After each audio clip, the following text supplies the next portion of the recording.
Welcome to Confessions of a Terrible Leader, where real leaders share the raw truth about the lessons they learned the hard way so you don't have to. Join our host, Layci Nelson, founder of Transcend Leadership Collective and former terrible leader.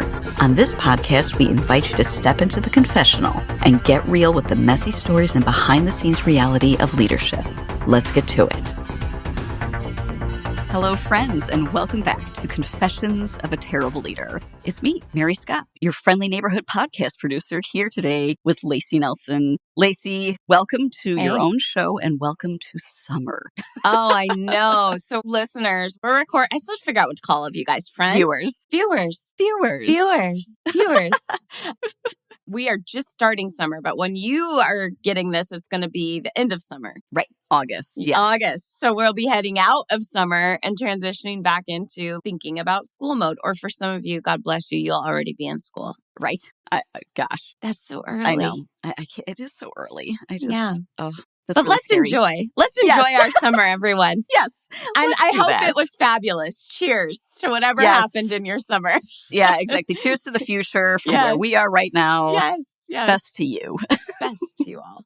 So, Layci, speaking of summer and when we are recording, like Layci said, it's June. We're recording in June, but this is going to air in August. But what we're going to talk about today absolutely will still be fully relevant in August, because a little shout out to our new teammate, our sales director, Blaine Hillman. She gave me this fabulous idea of asking, okay, what is the number one advice you would give to a fresh graduate? Could be high school or could be college, someone who is just about to start their actual career job. Yes. Lots of endings and new beginnings to youth. Yeah. It's a very interesting time right now. I think we are seeing a lot of shifting young people. I feel so weird saying young people. I know. But it's true. Sorry, It's not us anymore, Mary. No, it sure isn't. And on one hand, I'm like, thank goodness. You have a young people. Mary has a high school grad now. I do. Yes, I do. I have a fresh high school graduate. Yes. My oldest son just graduated high school a couple weeks ago and is going to be moving to the North Woods in August, actually. So lots of changes. And I think a lot about his career path and what would be the number one advice you would give to a young graduate. Big question. It is a huge question, which is why we're only doing one today, right? Yes. So one question. Also, I want to throw in there, and I know full well you know this because I know your kid, tech schools as well. If you got tech or vocational or apprenticeship, what do they need to know? Yes. This is universal. So wherever they're going into that career, the number one advice is be curious. Don't feel like you have to know anything to speak up and ask questions. When you go into a new work environment, one of the biggest gifts that you bring is your fresh perspective and your curiosity. Because when we're working in it all the time, we get blinded. It's hard to fish in the water you swim in, right? We lose perspective because we're just so in it that we can't see the forest for the trees anymore. Can't read the label from inside the jar. And one of the best parts of bringing new people in is they see things that you don't. And so understanding that you have that ability and that gift, no matter, even if you don't have the experience. In fact, not having the experience is probably going to lead you to ask some really valuable questions. Yes. Because you don't even know what you don't know yet. Right. If you're curious or you're like, why do we do it this way? Or what is the purpose of that? Or tell me more about this. Or if your boss asks you, what do you think about that? It's okay to say, if you're an off the top of your head person, say it off the top of your head. If you're a process person, say, I'm still processing it. Can I check in with you about this tomorrow? And then actually do it. Right. Follow up. Yes. But I just want to encourage everybody going in that you bring something to the table that nobody else has, in that you're new to the field as a professional, whatever field you've chosen. And you're going to ask great questions because you're going to see things that other people don't see.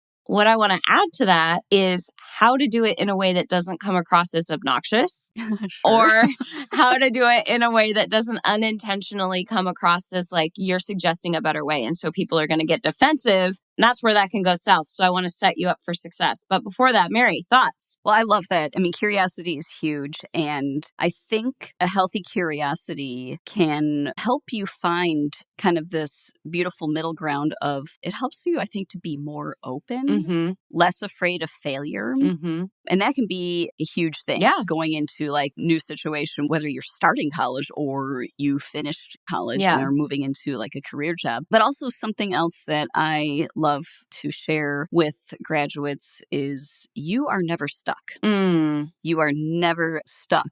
And I think if you can really wrap your mind around that and really be comfortable with that, I think so often I can say just from experience as a youth, when I was a youth, I had this very, very, very inflexible idea of what I thought my future should look like. The shoulding all over ourselves. Yes. Right. Exactly. And I wish someone had told me, you're never going to be stuck. Right. You can try new things. You can go new places. You can experiment. It's like, maybe I want to do this. There is no better time in your life than right now for trying new things and, like I said, going new places and to just really rest in the fact that unless you break a ton of laws, you are never stuck. Yeah.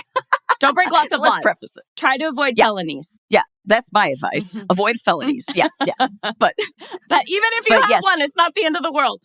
I will say that. Like, listen, the path can be long and complicated, and that is often just life. Yeah, right. So how can, if you are a youth, I'm just going to keep saying that, how can you best set yourself up for, you don't want to come across as obnoxious or, super arrogant? Understanding that, yes, I can bring a fresh perspective. Now, how do I do this in a way that is respectful and understanding where you are, whether it's a company or a very particular role, an internship, whatever? Right. How do you best approach that? It's actually way easier. I'm going to keep this super simple. Let's say you're talking with someone or they're showing you something or you have a thought later or whatever. You're sitting in a meeting and you're not sure how you're supposed to contribute, whatever your situation is. If you have a thought, a question, capture it. So like pull out your phone and make notes or write it down or whatever, and either bring it up in the moment or talk about it later, ask a follow-up question later. But curiosity goes a long way for people going, oh, they want to be here. And how do we approach it? When you have a question, all you have to say to have people not feel like you're trying to be, one up them or question how they do things, all the unhealthy habits that I'm sorry, young people, to let you know. Just because someone is an adult does not mean they're not going to get defensive and that they necessarily have honed the skills of emotional maturity and intelligence that they need. So true. Sorry. Yeah, sorry. So if you set it up with, I'm really looking forward to learning from you, letting them know that. Like, I'm looking forward to learning from you. I'm asking this question because I realize I don't even know what I don't know. Those two things. I'm looking forward to learning from you. And I have this question because I don't even know what I don't know. That is going to go so far in helping the other party, if maybe they don't have the level of emotional maturity to not be defensive. If you're like, why do you do it that way? Sure. Yeah. They could be a little bristly. They could get a little bristly, especially, I don't want to say especially. You may very well see, especially in areas, I said it again, I'm saying it anyway, in areas like technology, where there's like a way faster way to do this.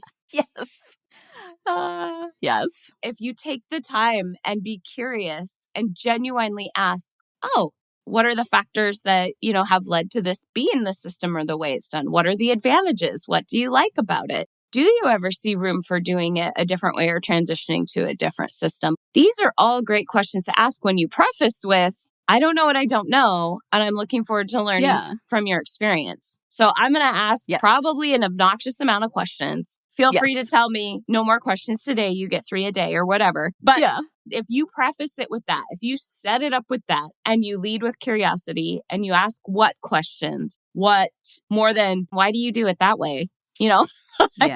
Right.